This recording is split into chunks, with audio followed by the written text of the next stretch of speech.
Of course, one of the major challenges Bishop Michael Fisher will be navigating is how to restore trust in a church that has been rocked by deception. How will he do that? What will he be focusing on as he carves a path forward? Here's more of our interview.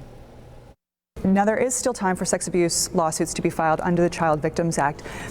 What conversations have you had so far about what this means for the diocese moving forward? Obviously, that has financial implications, et cetera. What does this mean for the diocese? I'm immersing myself in the details of this, and I think there are a number of things that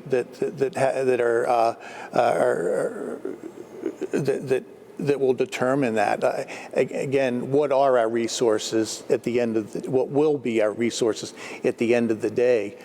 I don't know. Would you commit to, at the end of bankruptcy, releasing the files of the priests who have been found to have committed sexual abuse?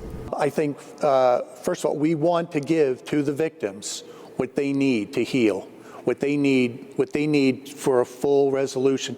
At the same time, we need to look at how we do that in a responsible way. There are a lot of issues when you look at releasing people's files. You know, there are medical issues, the HIPAA laws, legal issues, pastoral issues. So do you think it's really going to be something that is a court-ordered release that will ultimately reveal these documents?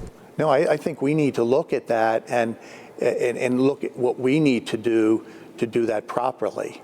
One question I want to ask you regarding one of the whistleblowers here in Buffalo. His name is Father Richard Byrne. He, within a short period before Bishop Malone retired, he was essentially removed from ministry. He was punished, and many people believe it's because of him blowing the whistle on what has been going on in the diocese. Will you put Father Byrne back into ministry? Well, I can't answer that yet. I haven't even met him. Do you want to meet him? Oh, absolutely I will. As I said, I will have an open door policy to all the priests that want to come to speak to me, and if that's the case, I will. Is in terms of his ministry or what he will do in the future is something. Again, I'll need to look at his situation a little closer and hopefully speak to him. The diocese had been scrutinized quite a bit over the course of the last couple of years over the use of the law firm Connors LLP acting as de facto spokespersons, as well as defense lawyers, as well as investigators. Do you plan on moving forward with Connors as the counsel for the diocese?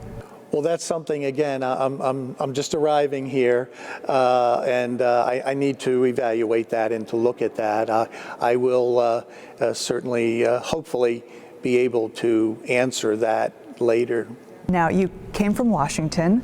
It's been through its own tumult, of course, as well.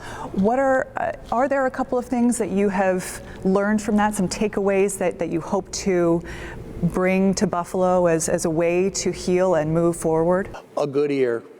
I like to think I listen well, and I want to get out and I want to hear the people.